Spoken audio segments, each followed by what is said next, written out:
Selamat siang, salam mulia, salam budaya, salam Jawa Dipa.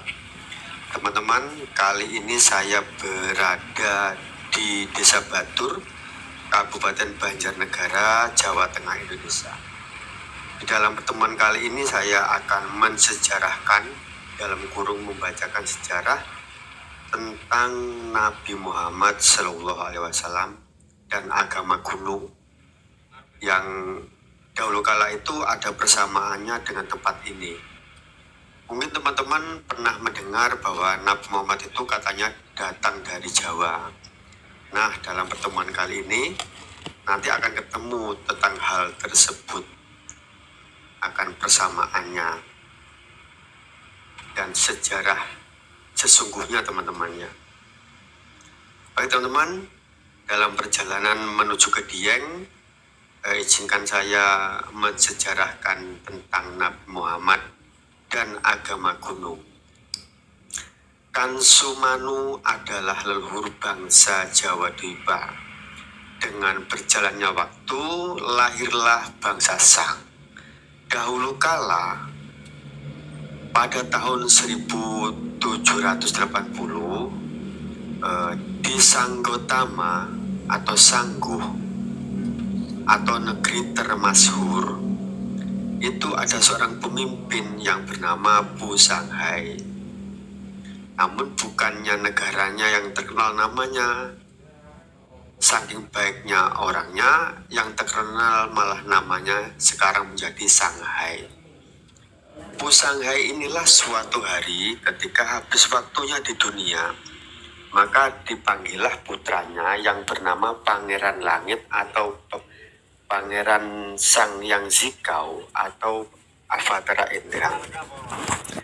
Setelah dipanggil, mereka berdua berbincang-bincang, lalu Pangeran Zikau disuruh menancapkan patok atau batas di sekitar Istana Kahulunan.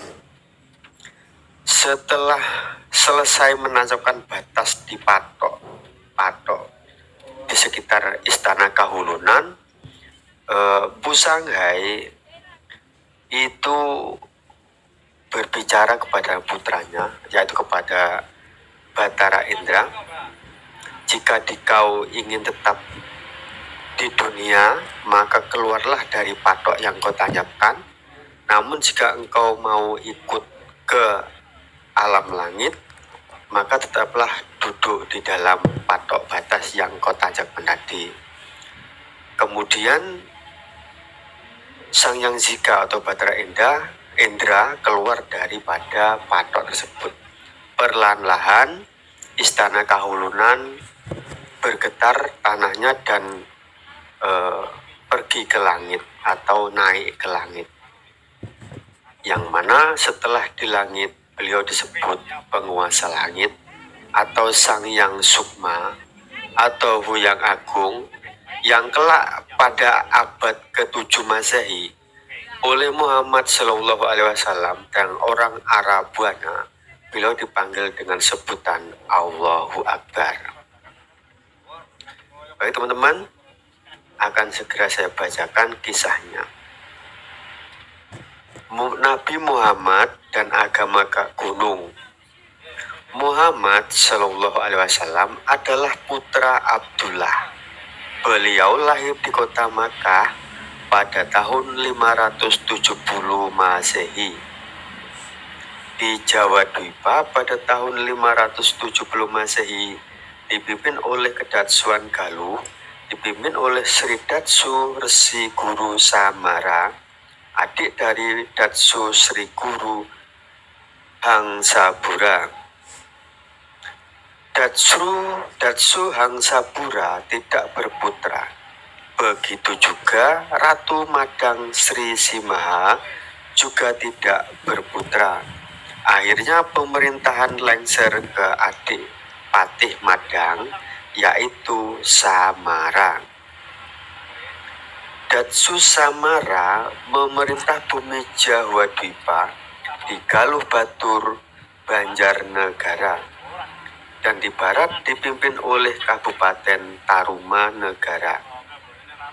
Tarumanegara itu dipimpin oleh seorang bupati dalam kurung Buanapati, bukan raja, juga bukan ratu, juga bukan datsu, tetapi seorang bupati agung yang berpusat di Cirebon. Tarumanegara adalah suatu negeri yang terletak di tepi pantai Cirebon, bukan Bekasi. Muhammad bin Abdullah adalah titisan Vishnu. Beliau kemana saja dipayungi orang tuanya yang selalu dipayungi mendung.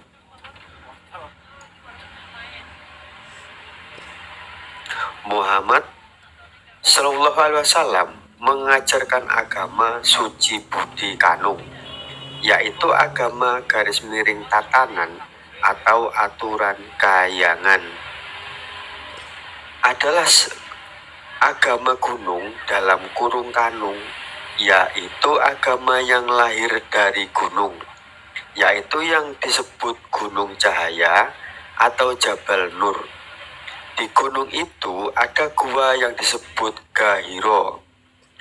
Di sana Muhammad mendapatkan mandat dari langit atau dari kayangan atau disebut wahyu kerasulan.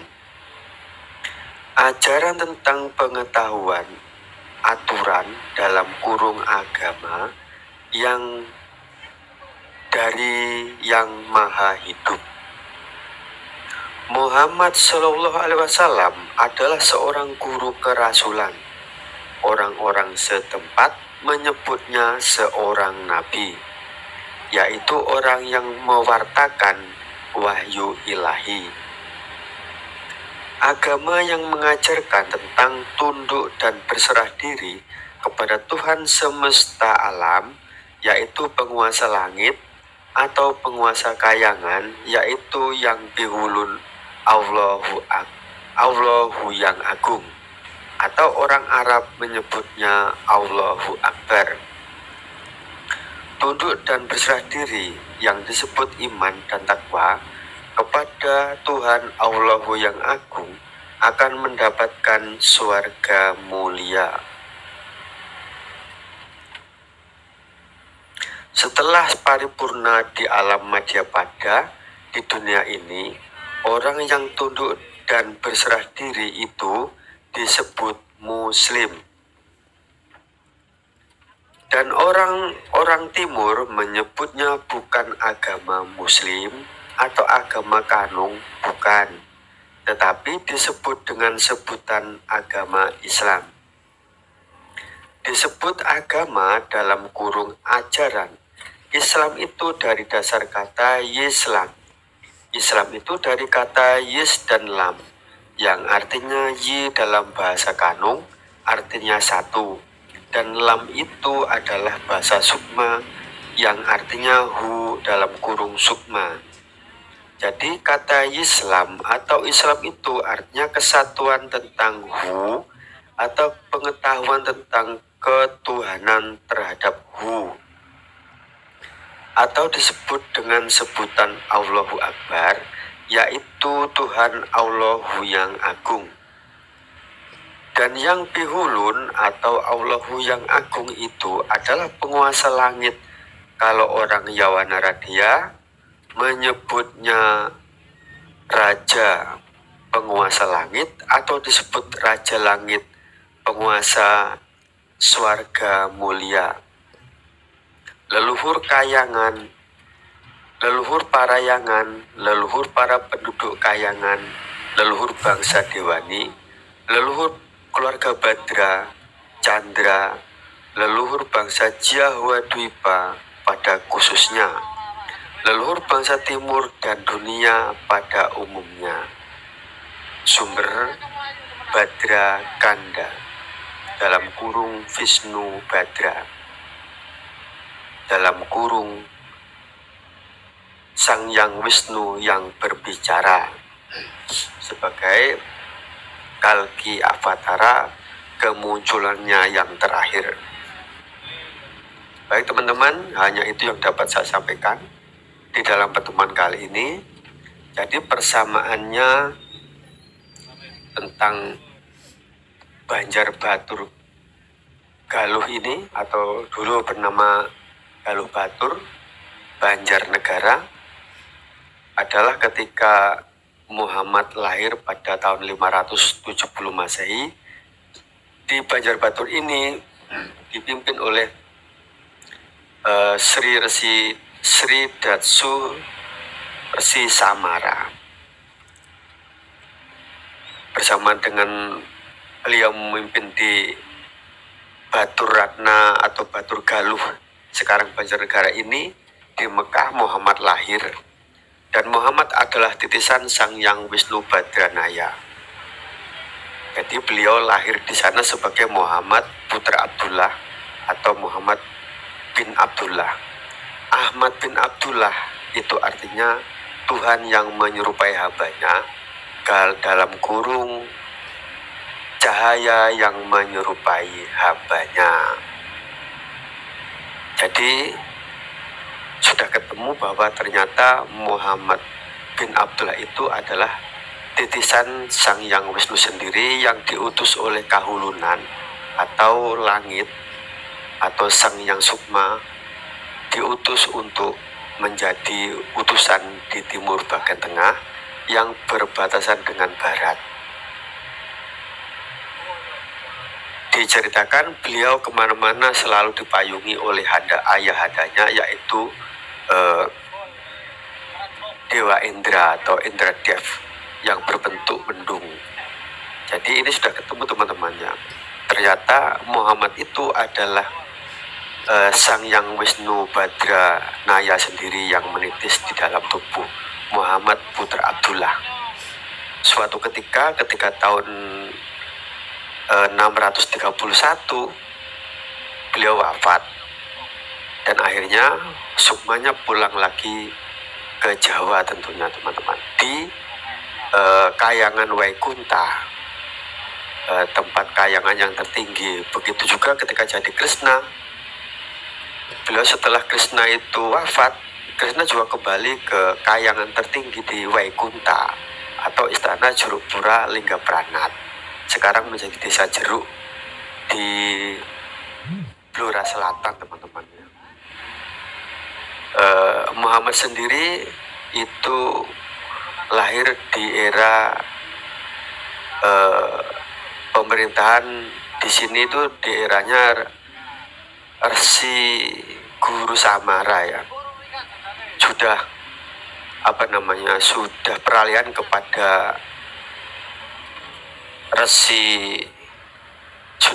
kepada Resi Hamara ya.